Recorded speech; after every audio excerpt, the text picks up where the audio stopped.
Kombucha, bebida fermentada que funciona como probiótico. O que é probiótico? Funciona como um remédio que atua no equilíbrio da sua flora intestinal. Lembrando que no nosso intestino habita milhões de micro-organismos que são benéficos à nossa saúde. Coloquei isso tudo nos vídeos que eu já fiz do livro 10% Humano. Fiz uma série de vídeos falando sobre isso e também fiz uma série de vídeos falando sobre fermentação. E como muitas pessoas me perguntaram sobre o kombucha, muitas pessoas não sabem o que é. Então eu decidi fazer mais esse vídeo aqui, trazer algumas considerações de como fazer o kombucha, isso baseado no livro Fermentação Brasileira, que eu já falei inúmeras vezes em outros vídeos. E para fazer o kombucha, o que você vai precisar? Disso aqui, ó, do Scooby, que aqui a gente tem uma estrutura gelatinosa composta por bactérias e leveduras. Vou colocar a lista aqui de todos esses micro-organismos que formam essa estrutura viva aqui, e esse líquido que é feito de chá verde, tá?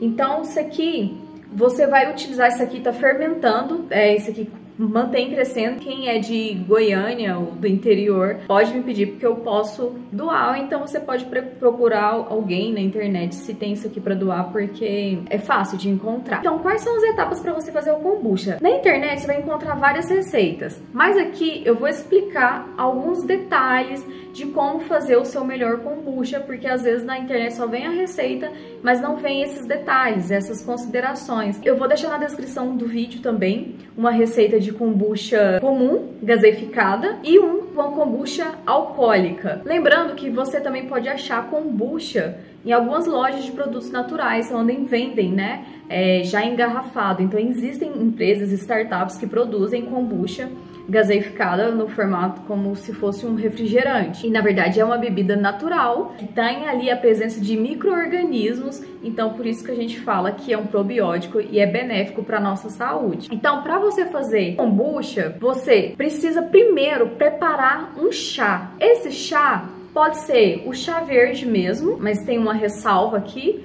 Ou você pode fazer de hibiscus, que é bem comum, ou de chá mate. O hibiscus, né, para homem, existem aí, eu não fui a fundo a respeito do hibiscus, mas dizem que tem propriedades estrogênicas, né, que é o hormônio feminino, então não é interessante homem consumir chá de hibiscus. Eu considero que vai fazer mal para o homem o hibiscus se ele tomar com frequência, mas uma vez, outra, não tem problema.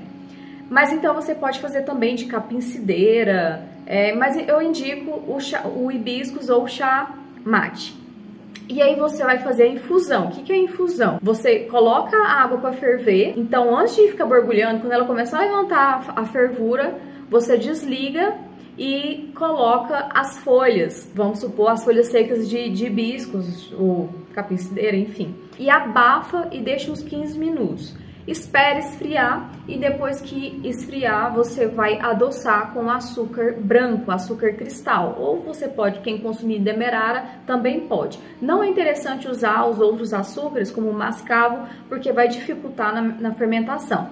Existem receitas que fazem, né, pessoas que fazem com melaço de cana, mas aí já tem uma prática de fazer kombucha, sabe manipular ali muito bem. Mas então eu recomendo para quem está iniciando usar o açúcar branco. Deixando claro que esse açúcar branco ele não vai ficar ali, porque as bactérias e leveduras vão consumir esse açúcar e converter em ácido lático, que vai ficar ali na bebida, gás carbônico e álcool. E aí, então nesse processo você vai colocar num pote, eu recomendo que seja um pote de vidro, só que você não vai estampar com a tampa do pote de vidro. Você vai colocar um pano de algodão, que dá para passar o ar, porque essas bactérias e essas leveduras precisam respirar nesse processo, nessa primeira etapa de fermentação. E aí você coloca com um elástico, igual aqui, um pano, e amarra um elástico em volta, porque isso aqui está respirando, então é um processo de fermentação aeróbica. Deixa ali 3 a 10 dias fermentando. É um processo longo, gente, mas isso que é interessante, isso é o divertido. Fazer kombucha é terapêutico, tá? Então, para quem gosta de cozinha, gosta de inventar, fazer algumas criações, eu super recomendo fazer kombucha, porque aí você faz um sabor e aí depois você quer fazer outro e vai testando, é bem interessante. enfim. E aí você vai colocar esse chá com açúcar no pote, deixar ali fermentando por alguns dias. Terminou esse processo de fermentação aeróbica, você já pode guardar numa garrafa, da forma que você quiser, garrafa PET ou outra garrafa de vidro, e pôr na geladeira e consumir esse kombucha na forma de chá, ou seja, não vai ter o gás carbônico. Porque como tá passando o ar, esse gás carbônico vai ser liberado para a atmosfera. E também um detalhe para o álcool. E assim como eu falei, esses micro-organismos convertem o açúcar também em álcool. Só que na presença de oxigênio, tem bactérias aeróbicas que vão consumir esse álcool e entregar o quê? Jogar ali na bebida ácido acético. Então esse álcool é transformado em ácido acético. O que é o ácido acético? É o vinagre. Então nessa primeira fermentação vai ter um leve sabor de vinagre no seu paladar. Então você vai fazer isso, vai experimentar. Se você quiser a bebida gaseificada, e aí a gente vai para o segundo processo de fermentação. E aí você vai pegar esse chá que você fez, essa kombucha de fermentação aeróbica, e vai colocar, pega um desse daqui, uma estrutura gelatinosa, coloca isso num pote maior e coloca numa proporção de 10% do líquido, certo? Eu vou deixar a receita, na receita vocês vão saber a quantidade certinho, então vocês podem procurar também na internet para ver o quanto que é esses 10%, mas é 10% do que você tem do líquido do seu starter. Então isso aqui é chamado de starter, porque ele que dá a frente, ele que toma a frente para a fermentação. Você vai misturar esses três, mais o sabor que você quiser. A gente pode saborizar esse kombucha com fruta, pega o pedaço de fruta e um pouco de água e fazer essa concentração. Você pode usar frutas secas, você pode usar o suco da fruta, você pode usar chá, o chá pronto mesmo, e você pode utilizar especiarias como canela, cravo, semente, gengibre. E aí que eu preciso fazer algumas considerações em qual escolher, que isso que faz o diferencial de você apenas pegar uma receita ali e já aplicar. Se você utilizar a fruta fresca e ali um pouco de água ou o suco já batido, qual que é a vantagem? A vantagem é que você vai ter uma bebida muito gaseificada. Então, ela tem uma alta carbonatação, que é a palavra que se dá quando existe essa produção de gás carbônico, CO2. A desvantagem é que você não tem controle da fermentação. Então ela vai ficar ali fermentando e não acaba, porque tem muito açúcar. A outra desvantagem é que você vai ter que consumir essa bebida mais rápido, assim, 15, 20 dias. A fruta, 15 dias, o suco da fruta, 20 dias. Agora, se você utilizar especiarias ou chá, aí você vai ter um controle da sua fermentação. Ela vai valer por 60 dias, você pode consumir ficar ali na sua geladeira por 60 dias, que não vai ser contaminado. E você tem esse controle da fermentação. A fermentação é reduzida porque tem menos açúcar. A desvantagem é que vai ter uma menor quantidade de gás. Eu não me importo, eu até gosto que não tenha tanto gás. Mas é comum as pessoas gostarem dela bastante gaseificada. Tanto que as startups, as empresas que produzem o kombucha e já vai pro mercado, essas kombuchas, elas são muito gaseificadas, porque acontece que essas empresas fazem essa carbonatação artificial, ou seja, adiciona gás ali na bebida para ela ficar mais gaseificada. E também tem as frutas secas, que ela tem uma validade maior de consumo, você também pode consumir em 60 dias, mas você também não tem controle da fermentação e nem da produção de álcool, né? Então vale ressaltar também essa produção de álcool que acontece. Se você usar frutas, tem a maior probabilidade de aumentar o teor alcoólico, a não ser que você também queira fazer uma kombucha alcoólica. Aí é interessante usar frutas, porque tem maior açúcar, então isso vai ser convertido em álcool. Então, assim que você escolheu qual desses vai utilizar, você vai fazer uma concentração forte. Por exemplo, se você tem da primeira fermentação, fez 3 litros, você vai usar só 300 ml. Lembrando que na descrição do vídeo vai ter ali a medida correta. Mas só para vocês entenderem que esse sabor que vocês escolherem tem que ficar bastante concentrado para você sentir no paladar o sabor do que você for utilizar. Então você vai juntar essa fruta ou especiaria ou chá que você escolheu, né, diluído em água, mas pouca água, deixa ele de molho e aí você mistura com o kombucha que você já fez da primeira fermentação.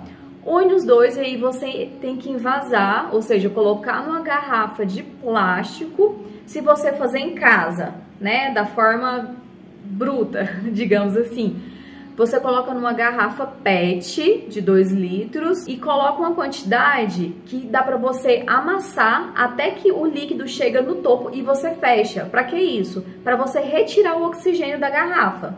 Esse é o método caseiro de fazer uma fermentação anaeróbica, porque agora a gente não quer oxigênio. Na primeira fermentação, a gente deixou aberto com um paninho, fermentação aeróbica. Nesse segundo processo, a gente quer gás, a gente quer, talvez você queira álcool. Além de que a gente precisa desse processo anaeróbico para que algumas bactérias e leveduras que são anaeróbicas só reagem, né, só estão ativadas, só se alimentam do açúcar se não tiver oxigênio, e aí ela vai entregar para sua bebida todas as propriedades que dão os melhores sabores. E lembrando que essa garrafa amassada, depois de alguns dias, ela vai estufar e vai voltar ao estado normal, porque vai acontecer a fermentação, vai liberar gás carbônico. E quando que termina esse processo de fermentação? Você pode ir experimentando. Assim que você sentir um sabor de acidez e um sabor desejável, agradável para o seu paladar, então já está pronto. Aí você pode pôr em outra garrafa e guardar na geladeira, deixar gelar, e aí você pode degustar da sua própria bebida. Lembrando também da validade. Se você fez de frutas, é interessante consumir em 15 a 20 dias. Se você fez de especiarias, de chá, aí dura até 60 dias. Frutas secas também dura até 60 dias. E a gente precisa se atentar também para a acidez da bebida. Isso você consegue sentir pelo paladar, mas se você não tiver esse paladar aguçado, não entender de acidez e você não se sentir seguro em tomar a sua própria bebida, porque é a primeira vez que você está fazendo, você pode comprar um medidor de pH. Eu acredito que em farmácia vende as fitas de pH, é barato, é tipo 10 reais, 15 reais. Só que ela não vem específica por vírgula, ela vem 7, 6, 5, 4, mas enfim. Por quê? Bactérias patogênicas não sobrevivem na sua bebida com acidez abaixo de 4,5. Então você pode consumir à vontade se sua bebida estiver com pH abaixo de 4,5. Se você utilizar esse medidor de pH, pega a fitinha, pinga uma gota, aí tem uma tabela, e aí você compara onde que é. Se deu menos que 4, já tá ótimo. Aí se deu 5, espera, deixa mais um tempo fermentando, até que abaixe para menos de 4. Se não abaixar nunca, gente, não toma. Mas é tranquilo, é difícil dar errado. Lembrando que também você tem que limpar muito bem os recipientes que você vai usar. Eu coloquei no estudo sobre fermentação, coloco lá uma prática, né, de produção de fermento e de refrigerante selvagem, e eu explico que você precisa fazer a higienização e a sanitização dos recipientes que você vai utilizar para não haver contaminação. Agora, se você quiser fazer um Scooby top, assim, da melhor forma, quer se dedicar a isso, aí você pode comprar um pote fermentador. Esse pote fermentador, ele já vem pronto para retirar, depois que você coloca a bebida, ele já vem pronto para retirar o ar da garrafa. Ou então você pode comprar só o airlock, que é um equipamento assim pequeno que retira o ar, e você mesmo monta ali na tampa da garrafa que você vai utilizar, que ele retira o ar da bebida para ficar um ambiente anaeróbico, sem a presença de ar, de oxigênio. E aí você faz o mesmo processo de deixar ali por muitos dias, e aí depois você coloca na geladeira e é só consumir. E um detalhe sobre o kombucha alcoólico: como que eu vou saber se a minha bebida ela vai produzir álcool ou não? Isso depende do tempo de fermentação, e eu vou deixar aqui também na descrição uma receita para vocês compararem, né, ver como que é a produção do kombucha alcoólico. Sabendo que a legislação, ela considera que uma bebida, para ser considerada alcoólica, ela precisa ter um teor acima de 0,5%. Abaixo de 0,5% não é alcoólico. Por que eu estou falando isso? O kombucha, por mais que você esteja fazendo uma bebida não alcoólica, ela pode ter um leve teor alcoólico, mas isso é 0,5 para menos, certo? Claro, também se você fazendo em casa, usando esse processo de garrafa amassada, não é tão eficiente para a produção de álcool, mas pode até produzir, mas é pouco. Mesmo para kombucha alcoólico, vai precisar do pote fermentador com o airlock. Basicamente é isso. Eu acredito que eu consegui colocar os pontos principais de como fazer um kombucha. Pode ter uns outros detalhes aqui que eu não comentei, mas no geral é isso. Quem se interessa bastante nesse assunto, tem um vídeo meu que faz um estudo mais completo sobre fermentação, baseado no livro Fermentação Brasileira, da Companhia dos Fermentados. É só ir lá assistir, e aí curte os vídeos se vocês gostaram, se foi interessante pra vocês, comenta, compartilha com quem vocês quiserem, ajuda aqui o canal. E é isso, e vamos que vamos!